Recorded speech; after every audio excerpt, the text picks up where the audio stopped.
Mesdames, Mesdemoiselles, Messieurs, chers amis, chers abonnés, bonjour et bienvenue dans ce nouvel épisode de nos discussions sartoriales. Aujourd'hui, nous allons jouer à un petit jeu, ou plus exactement, je veux me livrer à un petit jeu parfois dangereux, qui consiste à établir ma liste des 3 personnalités préférées selon leur domaine d'activité. Alors par exemple, je vais vous donner mon top 3 des présentateurs de télévision, des acteurs, des hommes politiques, le top 3 des films les plus élégants, des musiciens les plus élégants, etc., etc. Alors on va se concentrer essentiellement sur la France, puisque nous sommes ici dans la chaîne en langue française. Nous ferons la même émission avec Sonia sur le plan international, donc en langue anglaise. Mais alors, vous verrez dans mes classements, il y a quelques personnes qui ne sont pas françaises, mais j'ai essayé de me fouiller les méninges, comme on dit chez moi, pour vraiment vous dire quels sont les gens que j'aime, que j'admire, qui m'inspirent, ou à tout le moins pour certains secteurs d'activité que je trouve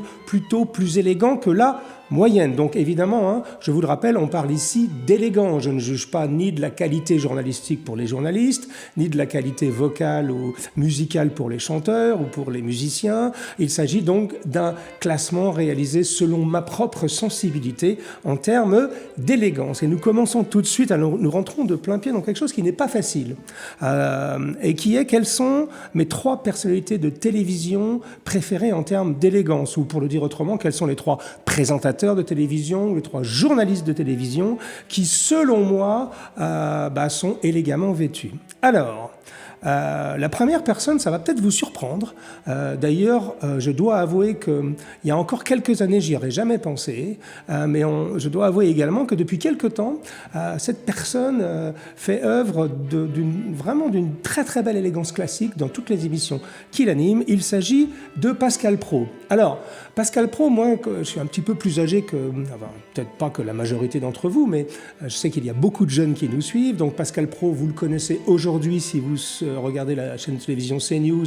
Il a une émission, je crois qu'elle 2 fois par jour, qui s'appelle L'heure des pros. Mais moi, j'ai connu Pascal Praud avant, quand il était journaliste sportif chez Eugène Sacomano, dans une émission absolument hilarante sur le football qui s'appelait On refait le match. Pourtant, je ne suis pas un grand amateur de football, je suis passionné par le rugby, mais il m'arrivait de regarder de temps en temps cette espèce d'émission où on commentait le match avec la faconde d'Eugène Sacomano, et je n'avais pas remarqué à cette époque-là que Pascal Praud était particulièrement élégant.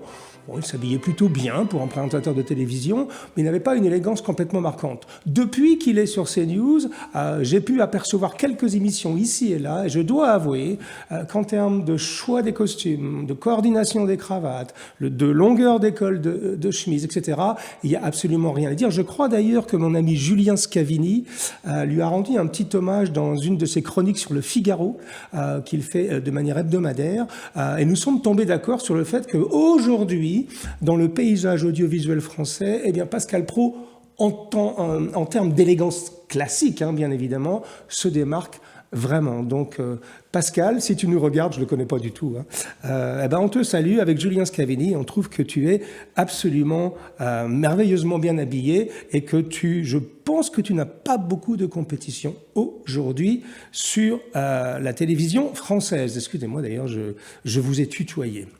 Mon deuxième choix, alors là, ça tient plus de la posture, de l'allure en général, et pas forcément uniquement des vêtements, puisque j'ai choisi Laurent Delahousse. Alors tout le monde le connaît, c'est le beau gosse de France 2, il est omniprésent ce garçon. Alors, je suis pas un très grand fan de ses costumes, parce que ses revers ont tendance à être un tout petit peu petits, mais je dois avouer que quand même, globalement, en termes de coupe, en termes de choix, alors toujours habillé plutôt en costume sombre, gris sombre, parfois même noir, parfois bleu, donc aucune prise de risque de sa part, des chemises blanches la plupart du temps, des cravates relativement sobres, mais indéniablement l'allure est là. Alors ça tient sans doute au physique avantageux de ce personnage, mais ça tient aussi de son élégance vestimentaire. Donc dans son cas, c'est la sobriété absolue, mais ça fonctionne pas mal. Je préfère Pascal Praud nettement en termes de choix de couleurs, de matière et de coordination des cravates notamment,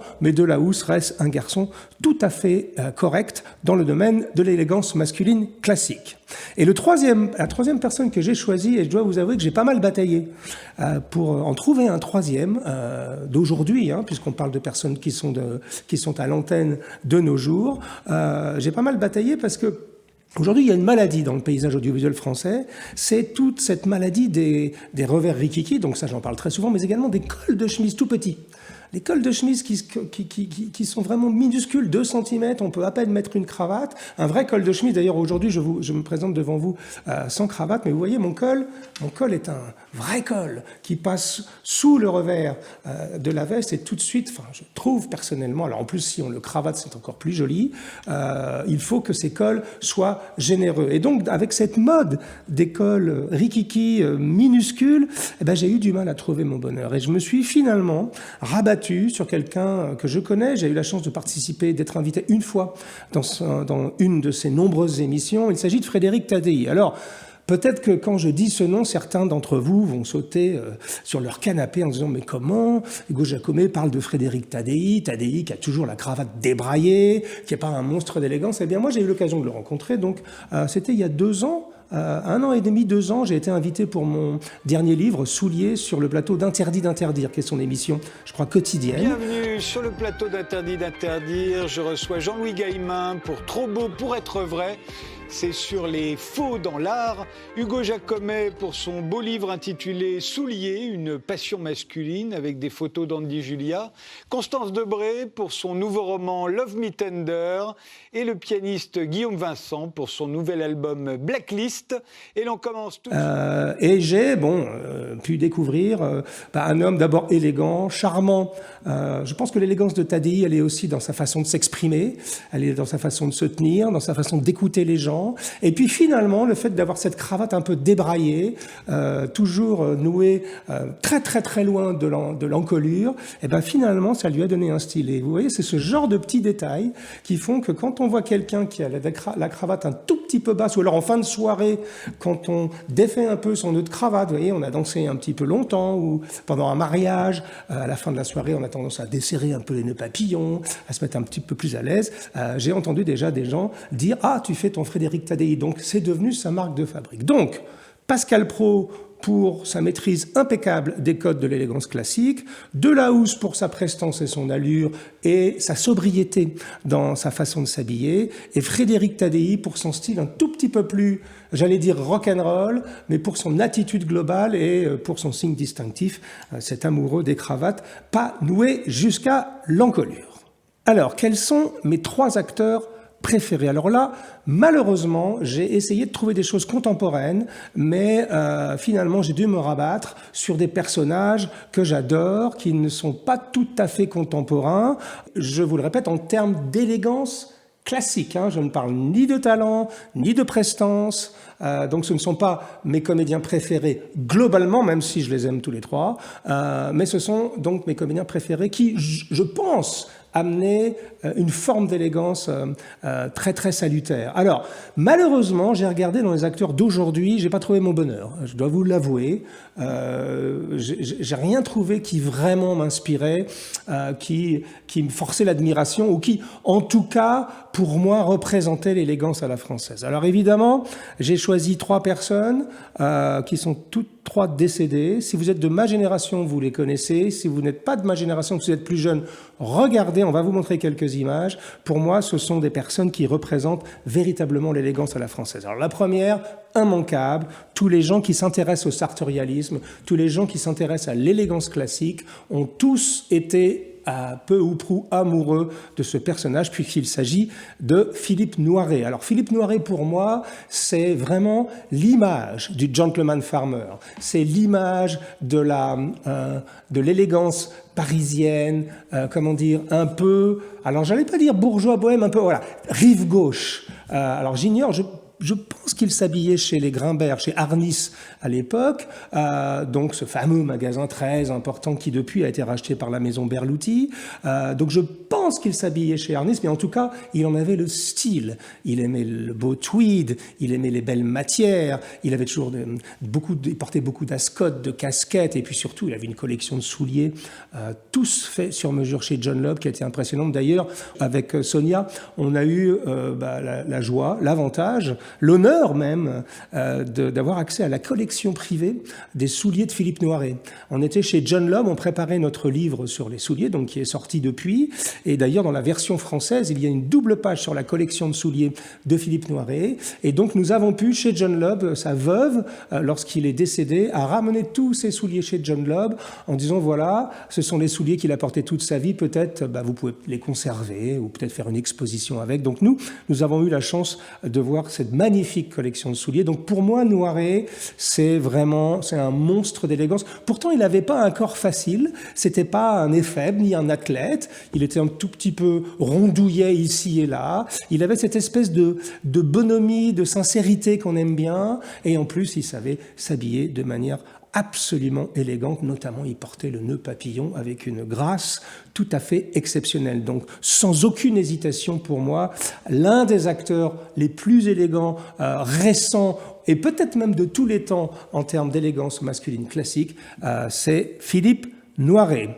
Ensuite, donc était habillé, je crois, par Arnis, mais il faudrait vérifier. Ensuite, j'aime beaucoup Lino Ventura. Alors, là, je dois avouer, je suis un tout petit peu biaisé, je suis un petit peu influencé par mon tailleur. Donc, je porte la veste, d'ailleurs, aujourd'hui, une des nombreuses vestes que je possède, Lorenzo Cifonelli. Donc, c'est pas Lorenzo Cifonelli qui habillait Lino Ventura, c'était plutôt son papa et peut-être même son grand-père. Mais Lino Ventura, pour moi, c'était la sobriété absolue. Alors, une très forte personnalité, mais qui était toujours habillé dans des costumes impeccable, sans fioritures, la coupe, et évidemment chez Cifonelli, il était particulièrement bien servi. J'aimais bien cette sobriété à forte personnalité. Alors ça peut sonner comme un espèce d'oxymoron sartorial, de se dire sobriété, forte personnalité, mais un garçon comme Lino Ventura avait une forte personnalité d'emblée, et donc pour lui, la sobriété était sans doute l'un de ses meilleurs atouts en termes vestimentaires, parce que vous imaginez sans ça, avec une telle personnalité, une telle prestance, si en plus il en avait rajouté avec des accessoires, ça n'aurait pas fonctionné. Donc j'aime beaucoup Lino Ventura, bon, Cifonelli évidemment, mais parce qu'il avait cette prestance, et puis surtout, il en faisait jamais trop, et c'était par ailleurs un très très très grand acteur. Et mon choix numéro 3, eh bien, bon, je pouvais pas le rater. Allez, c'est à la fois un choix et une forme d'hommage. Il nous a quittés il y a quelques semaines. On s'est aperçu à ce moment-là à quel point la France et les Français l'adoraient. Je veux parler bien sûr de Bébel, de Jean-Paul Belmondo, qui nous a quittés au moment où j'enregistre cette émission, un petit peu plus de 2 mois maintenant. Et Belmondo, c'était pas non plus un monstre d'élégance tiré à 4 épingles, mais c'était pour moi, alors je vais inventer un mot, c'était presque pour moi la sprezzatura à la française. C'est-à-dire, Belmondo, il avait une qualité, c'est qu'il semblait à l'aise dans tout. Et alors, quand il mettait des costumes, c'est Francesco Smalto qui l'habillait. Alors, vous voyez, c'est rigolo parce que je parle de Noiret, qui était habillé par, je pense, par Arnis, et donc qui est devenu Berluti. Je parlais de Lino Ventura, qui était habillé par Cifonelli. Et je parlais de Jean-Paul Belmondo, qui était habillé par Francesco Smalto. Donc, c'est rigolo parce que c'est 3 maisons de tailleurs sur mesure qui existent encore en France, parmi les derniers des Mohicans. On parlera de Camps de Lucca plus tard pour les chanteurs, si vous voyez à qui je vais faire allusion. Et donc, Belmondo, il avait une espèce de capacité, qu'il soit en t-shirt ou en costume 3 pièces cravaté, à avoir cette nonchalance, une vraie nonchalance, teintée d'insouciance, de sympathie, voilà. Et je trouve que c'est c'est un hommage que je lui rends personnellement sur le plan vestimentaire, en dehors de ça, évidemment, on est tous amoureux du bonhomme, de sa gouaille, de son sourire, de sa bonne humeur, de sa personnalité un peu casse-cou. Et donc ça va sans dire. Mais même d'un point de vue vestimentaire, il avait cette capacité à vraiment s'habiller de manière naturelle. Voilà. Je pense que Belmondo, c'est le naturel. Noiret, c'était plutôt c'était le naturel sophistiqué, gentleman farmer. Ventura, c'était plus pour moi la sobriété chic, et Belmondo, donc cette espèce de liberté totale en matière de jeu, en matière de mouvement, et donc aussi en matière d'élégance. Alors quel est mon top 3 des hommes politiques français actuels ou récents les mieux habillés? Alors là, encore une fois, j'en ai bavé. J'en ai bavé pour plein de raisons. Première raison, c'est qu'aujourd'hui, dans le monde politique, quand on s'habille bien, alors je ne vais pas revenir sur l'affaire François Fillon, évidemment, mais quand on s'habille bien, on a tendance à être suspect. C'est-à-dire que d'un seul coup, le grand public et les médias ont tendance à vous jeter le parjure sur vous en disant, voilà, quand vous vous rendez compte, ce monsieur achète des montres à 2000 € et pas des montres, pardon, des costumes ou des cravates très chères, etc. On a fait ce procès récemment à Bruno Le Maire, d'ailleurs, que j'ai sélectionné dans ma liste, puisque je trouve qu'il est plutôt très bien habillé, ce garçon, pour un homme politique. Mais donc, je vais vous donner quand même mon tiercé de tête. Alors, le premier est pour moi d'assez loin, homme politique récent, qui savait s'habiller, qui savait marier les couleurs, qui savait avoir être élégant sans être ostentatoire, avec une vraie discrétion, une vraie élégance discrète. C'est le dernier Premier ministre de François Hollande, Bernard Cazeneuve. Alors, on ne peut pas dire que c'est un garçon qui crève l'écran. Il n'a pas un physique particulièrement avantageux, c'est un homme entre guillemets normal. Il n'est pas non plus d'un charisme époustouflant quand il s'exprime. Par contre, il avait, et il a toujours d'ailleurs, il avait une façon de se vêtir qui détonnait dans le bon sens du terme dans le monde politique. C'était pour moi un peu le Noiret du monde politique, toujours impeccable, de belles cravates, des costumes bien taillés, n'hésitant pas parfois à porter des vestes dépareillées, ce qui est très rare, parce que chez les hommes politiques d'aujourd'hui, on a l'uniforme, généralement costume bleu très foncé, cravate unie, chemise blanche ou chemise bleu ciel. Ça devient un peu barbant tout ça. Il y a même certains hommes politiques qui se vantent d'acheter leur costume en solde à 300 € alors qu'il s'agit de vêtements thermocollés faits au Pakistan. Enfin, ça, c'est une autre histoire. Donc, c'est vrai que ce n'est pas, comment dire, un berceau immédiat pour l'élégance classique. Et je trouve que Bernard Cazeneuve, qui est passé un petit peu inaperçu, alors pas inaperçu, c'était le premier ministre de la France tout de même, enfin, son élégance était passée inaperçue, et c'est pour moi un des vrais signes de son élégance discrète. Il savait vraiment choisir. Ses cols de chemise étaient très beaux, ses cravates étaient toujours bien choisies, et encore une fois, je le répète, c'était l'un des rares qui osait les tenues dépareillées et qui savait le faire avec beaucoup de classe. Donc mon choix numéro 1, c'est Bernard Cazeneuve. Ensuite, donc je vous l'ai déjà un peu avoué, je déteste pas Bruno Le Maire, alors notre ministre de l'économie actuel. Alors Bruno Le Maire, encore une fois, là on n'est pas dans quelqu'un qui va faire des excès en matière vestimentaire. Là, on est quelqu'un qui est au gouvernement, pareil, qui a un physique plutôt avantageux, plutôt élancé, donc qui n'est pas compliqué à habiller, mais pour autant, ses choix de costumes, alors toujours très sobres, bleu marine, bleu, gris, on est dans la politique, donc il ne faut pas faire d'écart. Si jamais, même quand on tente une petite pochette de temps en temps, c'est un petit peu mal vu, mais toujours est-il que je trouve que Bruno Le Maire, il a de la prestance, voilà, tout simplement. Encore une fois, mesdames, messieurs, je juge là d'un point de vue d'élégance masculine classique. Il n'y a aucune opinion politique là-dedans, il n'y a aucun jugement sur la valeur d'une personne. Quand je parlais de Bernard Cazeneuve ou quand je parle de Bruno Le Maire, je ne parle que de la manière dont il s'habillait. Donc c'est mon choix numéro 2 parce que je trouve que c'est une belle sobriété. Et mon choix numéro 3, ça va peut-être en faire sourire certains, mais je trouve que Édouard Balladur, à son époque, était diablement bien habillé. Il avait, alors on le moquait d'ailleurs, mes amis de Mes Chaussettes Rouges en ont parlé lors de leur interview ici, lors de leur entretien qu'on a diffusé sur Tchétchène il y a quelques mois. Ils me racontaient que c'était Balladur qui avait un peu lancé la mode des chaussettes rouges, qui est devenue d'ailleurs leur entreprise ensuite. Et Balladur aimait avoir ses chaussettes, aller acheter ses chaussettes chez Gamarelli au Vatican. Et il aimait bien, ses costumes étaient toujours impeccablement taillés. Alors, même chose, il n'avait pas un corps des faibles, c'était pas un athlète, c'était pas un roi de la musculation non plus. Il avait des formes, il avait un petit peu de ventre, il était parfois un peu de double menton, voilà. Donc c'était pas Apollon, mais pour autant, voilà, un homme qui savait se vêtir sobrement, mais avec toujours beaucoup de goût, voilà. Et moi j'ai beaucoup aimé la façon dont Édouard Balladur s'habillait. J'étais jeune quand il était au pouvoir, enfin en tout cas j'étais plus jeune qu'aujourd'hui. Je m'intéressais un peu moins à l'élégance classique, mais déjà il m'avait entre guillemets tapé dans l'œil. Donc je résume, Bernard Cazeneuve, Bruno Le Maire et Édouard Balladur. Si vous avez d'autres idées, je vous en prie, ne vous gênez pas pas la rubrique commentaires et bien entendu, et comme toujours sur cette chaîne, grande ouverte. Alors, quels sont les 3 films ou les 3 séries télévisées qui sont pour moi les plus intéressantes en matière vestimentaire?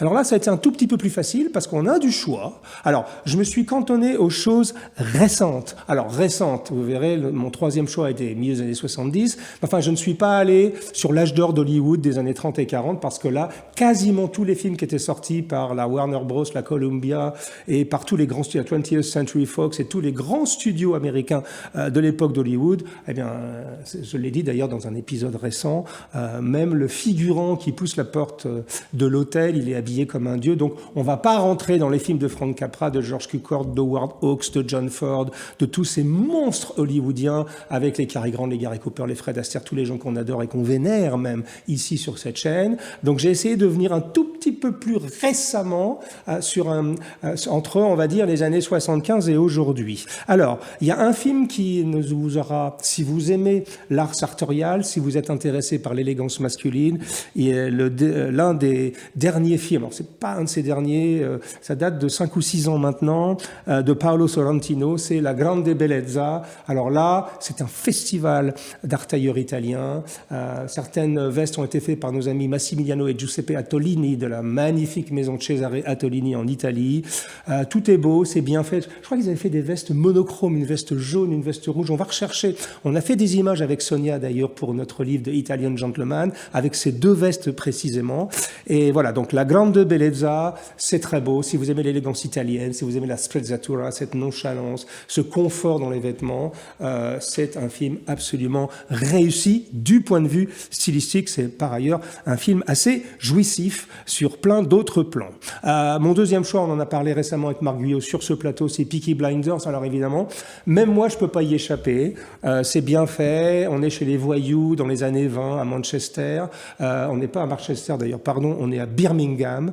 Pourquoi j'ai dit Manchester? Parce que j'ai dû regarder un programme avec Manchester City écrit dessus. Donc on est chez les voyous de Birmingham au début des années 20, l'école Claudine, les manteaux surdimensionnés. Enfin bref, on a fait toute une émission dessus. C'est bien fait, c'est joli. La costumière a eu beaucoup de récompenses pour cette série. Et il n'y a absolument rien à dire. Mais là, on est dans du costume d'époque. C'est-à-dire qu'on est dans des choses qui se portaient dans les années 20 et les années 30. Et ce qui est très intéressant, c'est qu'aujourd'hui, notamment, Marc Guyot en parlait dans une des émissions précédentes, le marché des casquettes, les fameuses casquettes portées par Peaky Blinders, a explosé dans le monde et les gens sont remis à porter des casquettes juste en regardant cette série. Et pas mal de vêtements, notamment, vous savez, l'école Claudine anglais portée sans cravate ou, comment dire, des 3 pièces assez épais, tout ça, on peut encore les porter aujourd'hui. Il y a des gens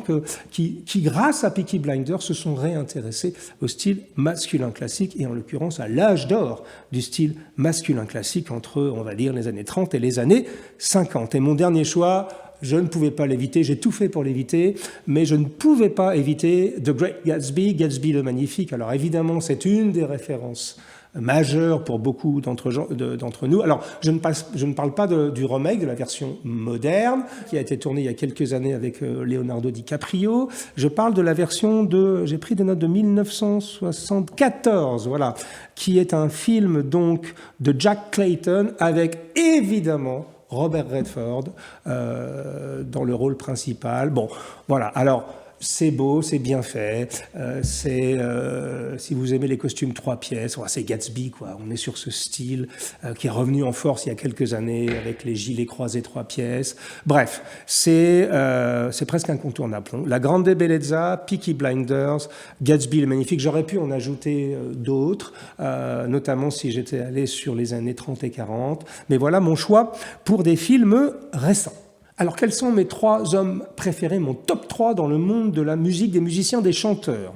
Alors, la première personne, alors là, malheureusement, encore une fois, c'est un hommage posthume, puisqu'il nous a quittés. Alors lui, je pense qu'il y a 1 mois, au moment où j'enregistre cette émission, je veux parler, bien sûr, du batteur des Rolling Stones, Charlie Watts. Alors, Charlie Watts était connu dans le monde entier pour sa discrétion, pour son aptitude à l'écoute. C'était, comment dire, l'antithèse de la star du rock'n'roll un peu déjanté. Charlie Watts a toujours été discret, une vie de famille non tapageuse, et puis des costumes toujours impeccables. J'imagine qu'il s'habillait sur Savile Row à Londres. Voilà, à chaque fois, même quand il jouait de la batterie, il était élégant, ce garçon. Donc absolument rien à dire. Charlie Watts, pour moi, personnellement, dans le monde de la musique rock, c'est probablement, si ce n'est l'un des musiciens les plus élégants, sans aucun problème. Mon deuxième choix, alors j'ai hésité, j'ai pensé à David Bowie, mais David Bowie qui avait une élégance naturelle qui s'est un tout petit peu perdue parfois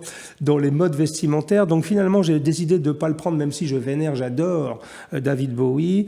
Je suis allé plutôt vers Brian Ferry. Alors évidemment, Brian Ferry, dès qu'on parle d'élégance en Angleterre, tout le monde pense à Brian Ferry, chanteur formidable, dandy, élégant, même chose, plutôt beau garçon, mais qui savait lui aussi, qui sait toujours d'ailleurs, manier les matières, les associations de couleurs. Voilà, là on est dans l'élégance presque intuitive, mais c'est quelqu'un qui sait toujours habillé de manière très élégante. Donc Sir Brian Ferry, parce qu'il me semble qu'il a été anobli par la reine, mais c'est à vérifier. Et puis mon troisième choix, alors là ça va faire plaisir à ma maman, ça va faire plaisir à beaucoup de gens de la génération de mes parents, peut-être moins aux personnes d'aujourd'hui, ça va faire plaisir à ses fans. On ne peut pas parler d'élégance classique et de costumes bien coupés sans parler de Claude François. Et oui, mesdames, messieurs, j'ai bien dit Claude François, dont le tailleur était la célèbre maison Camps de Lucas, que je salue au passage, puisque nous sommes très amis avec la famille de Lucas.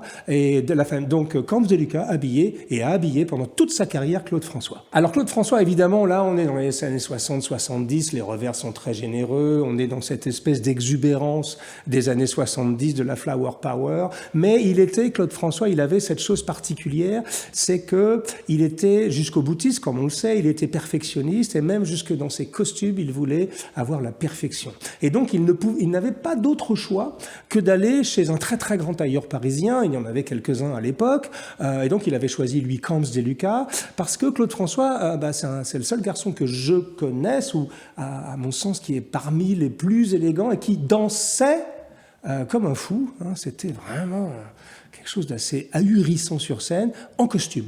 Et donc évidemment, pour pouvoir bouger les bras comme il bougeait, et Dieu sait si Claude François bougeait les bras très fortement, il fallait avoir une emmanchure très haute pour que quand vous bougez les bras, vous voyez comme le mien, ma veste ne bouge pas. Si vous faites ça avec un tissu, avec une veste en prêt-à-porter, tout de suite, alors, quand je dis, attention, je vais préciser ce que je suis en train de dire. Si vous portez une veste avec une emmanchure trop basse, donc ce qui est souvent le cas en prêt-à-porter, puisque ce sont des tailles standards, donc il n'y a pas deux corps qui sont identiques, et donc souvent, quand vous levez le bras, le costume, la veste a tendance à venir avec vous. D'où l'intérêt d'une emmanchure extrêmement haute, qui fait qu'elle est plus petite, tout simplement, et quand vous bougez le bras, vous voyez, la veste ne bouge pas. Eh bien, Claude François, c'est l'exemple parfait de ça. Il fallait toute la science, toute l'expertise, tout le savoir-faire de Camps de Lucas, non seulement pour subvenir aux besoins d'un garçon qui était extrêmement pointillé dans tout ce qu'il faisait, mais également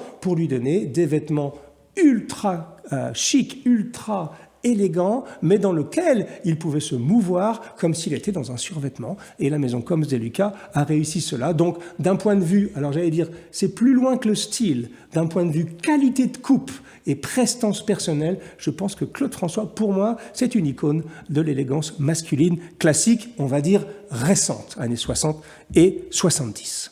Alors, quels sont mes 3 comptes Instagram préférés ? Alors, je ne pourrais pas dire mes 3 comptes Instagram préférés parce que j'en aime beaucoup. Vous savez que c'est devenu une plateforme importante pour le monde sartorial. On peut y puiser. Alors, il y a à boire et à manger, hein, bien sûr, sur Instagram. Il y a des gens qui postent des choses assez particulières. Mais enfin, quand même, pour notre communauté, on peut dire que c'est un outil extrêmement intéressant. Nous-mêmes, avec Sonia, on l'utilise pas mal pour prendre de l'inspiration, mais aussi pour essayer de découvrir des personnes nouvelles en dehors des usual suspects, comme on dit en langue anglaise, des gens qu'on connaît tous. Et on a choisi à la main 3 contes qu'on aime beaucoup. Le premier, alors je vais essayer de ne pas abîmer son nom, c'est le conte de C.L. Sina. Son conte s'appelle The Humble Dapper.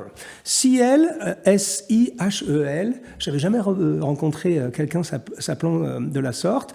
Et alors C.L., je crois qu'il est né en Érythrée, à côté de l'Éthiopie. Non, il n'est pas né, pardon. Il est originaire d'Érythrée, c'est-à-dire que ses parents sont érythréens, je pense qu'on dit comme ça, à côté de l'Éthiopie. Il est né à Florence.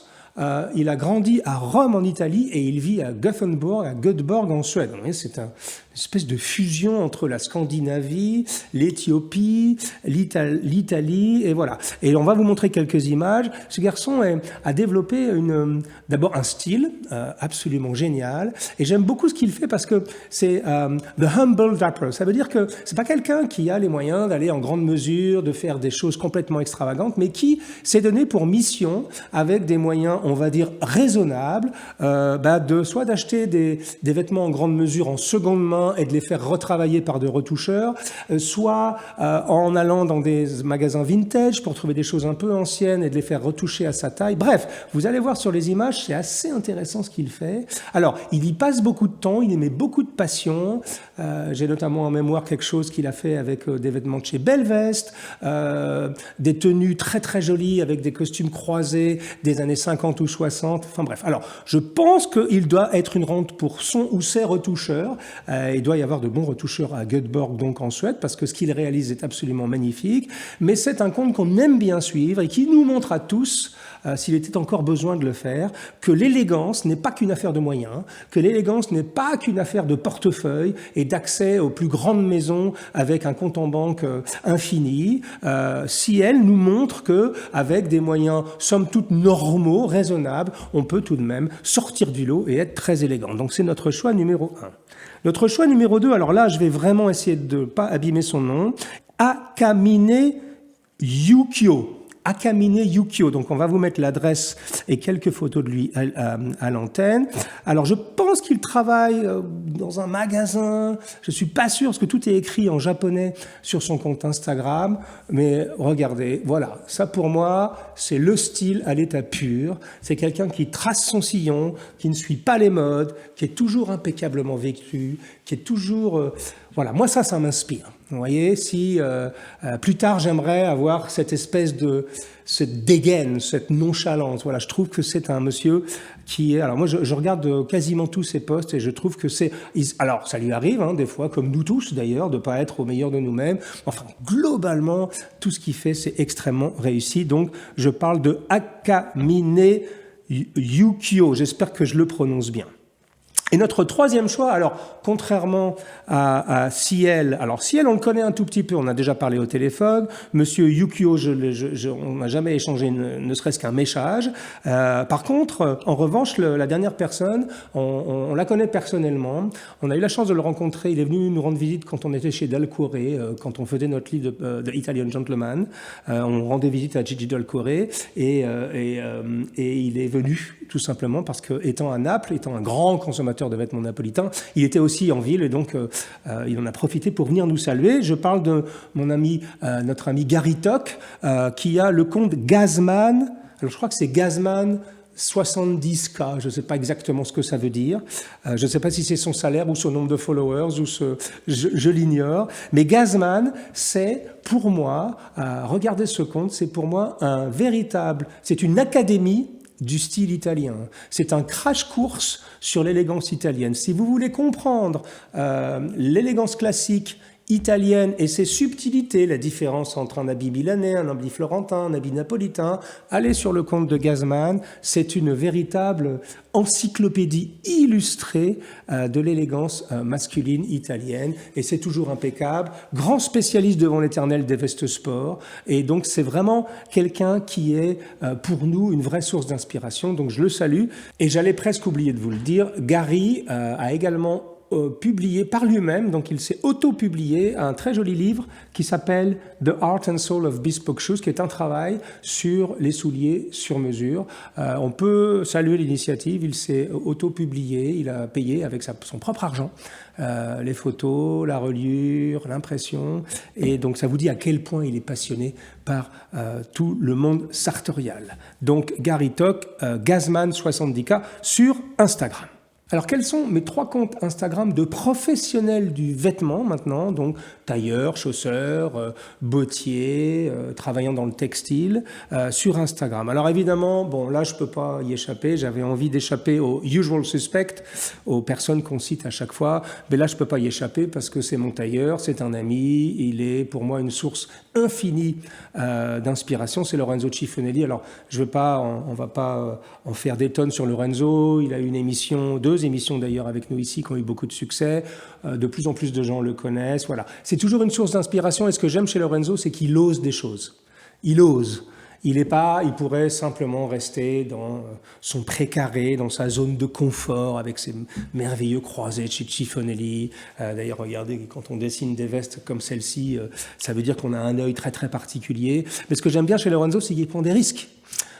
C'est le seul que j'ai vu mélanger des carreaux avec des rayures de manière un peu harmonieuse, carrément harmonieuse. D'ailleurs, c'est le premier que j'ai vu mélanger des couleurs totalement improbables ensemble. Sonia aime à dire que Lorenzo est le maître du gilet dépareillé.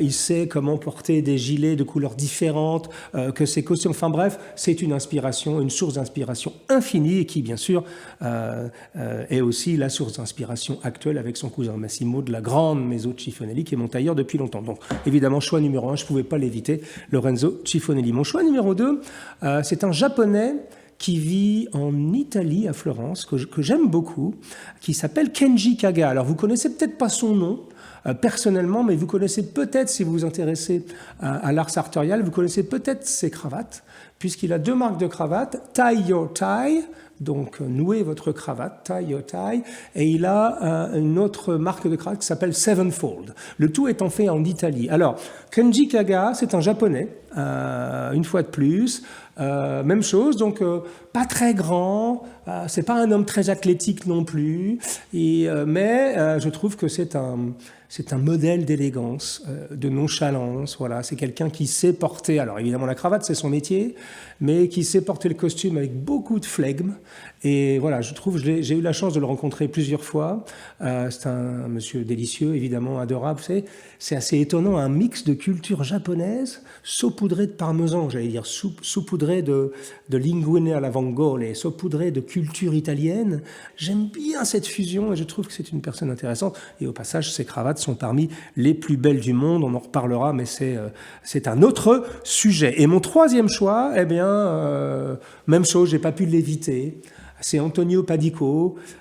Pourquoi ? Parce que un costume en flanelle avec une rayure craie, un costume bleu avec une rayure craie blanche, un peu fondue comme ça, mais très présente à la fois, pour moi, personne d'autre au monde ne le porte mieux qu'Antonio Panico lui-même. C'est pour moi l'image de l'élégance, alors je n'allais pas dire d'un autre temps, mais de l'élégance de nos pères et grands-pères.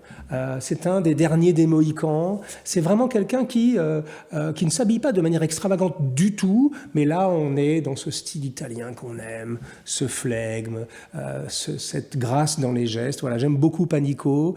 C'est un personnage comment dire, particulier, très haut en couleur.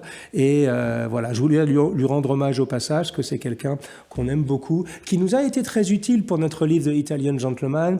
J'ai un souvenir avec Sonia assez ému d'une soirée qu'on a passée à la Terrazza Calabrito, pour ceux qui connaissent, qui est un restaurant juste à côté de chez Marinella, au cœur de Naples. Et à l'issue de ce dîner avec Antonio Panico, nous avons marché dans la rue. On avait donc quelqu'un qui nous aidait à traduire, évidemment, parce que mon italien n'était pas suffisant et son anglais est quasiment inexistant. Et il nous avait pris par le bras, Sonia et moi, et on avait on était monté vers la Piazza di Martiri et tout ce lieu-là, et il nous montrait, il nous disait, voilà, vous voyez Hugo, dans ce building-là, c'est là qu'il y avait l'Académie de coupe de Blasi, c'est là que des grands génies comme Roberto Combattante, dont on a oublié le nom, ont été formés. Il nous montrait l'immeuble où il était apprenti, il y a 60 ans presque, où avec ses premiers salaires, il devait acheter le café pour les autres tailleurs. Enfin bref, c'est un personnage qu'on adore, mais qui en plus pour moi est un des plus dignes représentants de cette vraie élégance italienne, celle qu'on aime, cette élégance napolitaine, mais pas que napolitaine. C'est une vraie posture, et voilà, et c'est quelqu'un qu'on adore, comme vous avez pu le constater. Donc mes 3 choix, Lorenzo Cifonelli, Kenji Kaga, Antonio Panico, on va vous mettre des images et leur compte Instagram évidemment à l'écran. Alors, quels sont pour moi, on change totalement de registre, mon top 3 des voitures les plus élégantes. Alors, on parle de style uniquement. Je n'y connais pas grand-chose en voiture, je dois vous l'avouer, je ne suis pas très intéressé par le sujet. En plus, je n'ai pas les moyens du tout de m'acheter les voitures dont je vais vous parler. Mais pour autant, donc encore une fois, je ne parle ni de motorisation, ni de qualité, ni de solidité, ni de performance, c'est pas du tout mon rayon. Je parle de style. Je trouve que... de quelle voiture j'aimerais sortir si j'étais habillé comme ça, par exemple comme aujourd'hui. De quelle voiture j'aimerais sortir? Quelle est la voiture qui me ressemblerait le plus, ou quelle est la voiture qui irait bien avec ma manière de m'habiller? Alors la première, on va prendre par la version très très abordable, c'est celle que je possède. Ça va peut-être vous surprendre, mais je ne vais pas parler de Bentley, de Rolls-Royce ou de Ferrari, je vais parler de la Fiat 500. Parce que je trouve que, aussi bien en modèle vintage qu'en modèle actuel, on a acheté cette voiture avec Sonia il y a 4 ou 5 ans, on l'adore. Je pense qu'en petite voiture, elle a... Alors c'est peut-être parce qu'on est un peu adepte du style italien, parce qu'on adore l'Italie, parce qu'on est amoureux de l'Italie, parce qu'on comprend l'approche stylistique des Italiens, que la Fiat 500, pour moi, ça reste une voiture absolument géniale, avec un style complètement dingue. Alors pour la voiture suivante, on va monter en gamme, on va rester en Italie et on va aller chez Maserati. Avec Sonia, on a été très très charmés parce qu'on a eu une expérience. Alors une fois encore, c'était pendant qu'on écrivait The Italian Gentleman, on a fait un long trajet dans une Maserati Quattro Porte, donc il y a 4 portes comme son nom l'indique. Et je me souviens, c'était nos amis de chez Sant'Andrea, voilà, ça me revient. On a fait Milan jusqu'à Fano sur la côte adriatique, alors ça doit faire, je ne sais pas, 350 km, sur le siège arrière d'une Maserati Quattroporte, mais le modèle des années 2010-2015. Alors, je ne suis pas un grand spécialiste, mais du début des années 2010, elle était un petit peu plus arrondie. Je trouve le nouveau modèle moins joli aujourd'hui, mais on a eu donc une expérience d'abord sensorielle étonnante. C'est vraiment une voiture extraordinaire, le bruit du moteur est génial. Je trouve la ligne fantastique. Alors, je sais, certains vous diront Maserati, c'est pas très solide, c'est pas d'ailleurs, je crois que l'entreprise est un peu en difficulté, mais on trouve que d'un point de vue stylistique, c'est vraiment une merveille. Donc, la Maserati Quattroporte, mais encore une fois, je pense que c'est les modèles plutôt des années 2010 que les modèles actuels. Et enfin, peut-être ma voiture préférée, alors je ne pense pas que j'aurai dans cette vie-ci la capacité de l'acquérir, c'est l'Aston Martin Rapide. Alors, tout le monde connaît les Aston Martin. Pour moi, c'est le sommet de l'élégance discrète en matière automobile. J'ai eu la chance d'en conduire une il y a longtemps, c'était à Londres, et en plus c'était avec le volant à droite, donc je n'étais pas très fier. C'était une Vanquish, c'était une espèce de monstre comme ça, donc j'étais pas très à l'aise dans le centre de Londres avec le volant à droite, rouler à gauche, donc je me suis pas beaucoup amusé avec, mais en tout cas, bon, la 4 portes, l'Aston Martin Rapide, d'ailleurs, je crois qu'elle n'est pas faite à de nombreux exemplaires, c'est une voiture qui coûte beaucoup d'argent, j'ignore d'ailleurs le prix, mais je trouve qu'elle a une classe discrète, voilà, absolument incroyable. Je trouve la ligne, je trouve que, voilà, je me verrais bien sortir d'une Aston Martin. Alors, c'est pas demain la veille. Pour l'instant, je vais me contenter de ma Fiat 500, mais en tout cas, c'est une de mes voitures favorites, encore une fois, d'un point de vue strictement stylistique. Donc, une anglaise et 2 italiennes, Aston Martin, Maserati, et notre Fiat 500 préférée avec Sonia. Alors, quels sont les 3 vins que j'ai goûtés que je considère comme inoubliable? Alors, c'est une question un peu complexe, parce que inoubliable, ça peut être inoubliable parce que lié à une occasion. notamment un des vins que je vais vous citer est lié à mon mariage avec Sonia, donc évidemment c'est inoubliable, mais en plus il se trouve que le vin était inoubliable. Ça peut être lié à un repas au restaurant avec des amis, ça peut être lié à, je ne sais pas, une grande occasion de votre vie, donc je vais essayer d'être le plus objectif possible, en toute subjectivité, puisque le vin, il n'y a pas plus subjectif que le monde du vin. Alors, je dirais en premier, c'est un souvenir, alors là ça date, hein. Je pense qu'on est au milieu des années 90, on est dans un restaurant vietnamien, je crois, dont le nom m'échappe tout de suite, qui est sur la rue, qui est juste derrière le musée d'Orsay. Alors, si quelqu'un se souvient, d'ailleurs peut-être le restaurant existe encore, je crois que c'était 2 frères vietnamiens qui avaient une cave absolument incroyable. On y mangeait une très bonne nourriture asiatique, mais la cave, le livre de vin était absolument sublime. Et j'ai goûté chez eux un vin que je n'oublierai jamais, que je n'ai jamais pu regoûter depuis, pour des raisons de tarifs et pour des raisons de rareté, parce que même les personnes avec un gros portefeuille peuvent avoir du mal à se le dénicher. Il s'agit donc d'un pomerol qui s'appelle le Château Lafleur. Alors, c'est pas le Lafleur Pétrus, c'est le Lafleur en un seul mot. À l'époque, si je me souviens bien, le sommelier m'avait expliqué que c'était tenu par 2 vieilles dames en Pomerol. Je ne sais pas ce qu'est devenu ce château, je sais qu'il existe encore, je sais que ça fait partie des plus grands vins du monde, mais j'ai un souvenir, alors là, au moment où je vous en parle, j'ai encore le goût. En plus, c'était une bouteille, on était en 95, je pense qu'on a dû goûter une bouteille des années 60, donc un vin vieux qui avait vraiment eu le temps de vieillir et de libérer tous ses arômes. Donc c'est un souvenir absolument inoubliable, le Château Lafleur en un seul mot, qui est un très grand pomerol. J'ignore le prix, mais je ne pense pas que ça soit dans mon budget. Le deuxième vin que j'aimerais vous citer, alors même chose, pas facile à se procurer parce que petite production, c'est le vin El Nido. Alors El Nido, on en a bu, alors j'ai un souvenir très très marquant avec Marc Guy et Lorenzo Cifonelli, on avait dégusté tous les 3. Pas une seule bouteille d'ailleurs, plusieurs bouteilles ensemble. C'était une soirée bien arrosée. Bon, on était tous rentrés en taxi. Alors El Nido, c'est un vin absolument génial qui est fait par la Bodega El Nido, qui fait également d'autres vins comme le Clio. C'est un vin espagnol. Alors là, on est vraiment dans un vin espagnol extrêmement puissant, extrêmement racé, mais avec des tanins très fondus, avec quand même une fraîcheur dans la bouche. Et c'est vraiment pour moi, alors c'est peut-être pas un des plus grands vins espagnols, parce qu'évidemment en Espagne, on a le Vega Sicilia, on a des choses vraiment extraordinaires, mais quand même, on a le Pingus également, très célèbre, mais El Nido, alors c'est un peu plus abordable que le Lafleur. Je pense qu'une bouteille d'El Nido, si vous pouvez, ça doit être un petit peu moins de 200 €. Alors c'est très cher hein, pour une bouteille de vin, mais c'est un tout petit peu plus trouvable et un tout petit peu moins extravagant en termes de prix que le Château Lafleur. Donc voilà, c'est mon deuxième choix, la Bodega El Nido en Espagne. Et alors, mon troisième vin inoubliable, c'est le vin blanc que nous avons servi pour l'entrée de mon mariage avec Sonia Nicholson, qui est devenue Sonia Jacomet ce jour-là, et qu'on avait fait cette fête de mariage chez mes parents à Jouer-les-Tours en Touraine, et nous avons servi en vin blanc sur les conseils d'Anthony Hubot, qui a une cave à Chantilly, un très très beau Meursault. Alors depuis, on est devenu dingue, fou amoureux du Meursault avec Sonia. Vous savez, hein, on habite dans le nord de la Bourgogne, près de Chablis. On adore le Chablis, évidemment, c'est à 10 minutes en voiture d'où on est.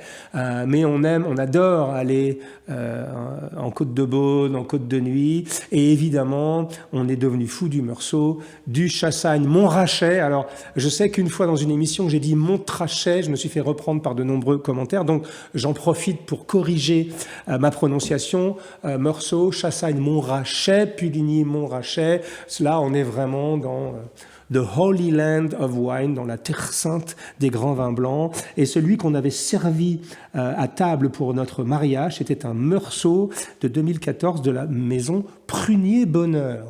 Alors, c'est marrant quand même de servir lors de son mariage un vin qui est fait par une maison qui s'appelle Prunier Bonheur.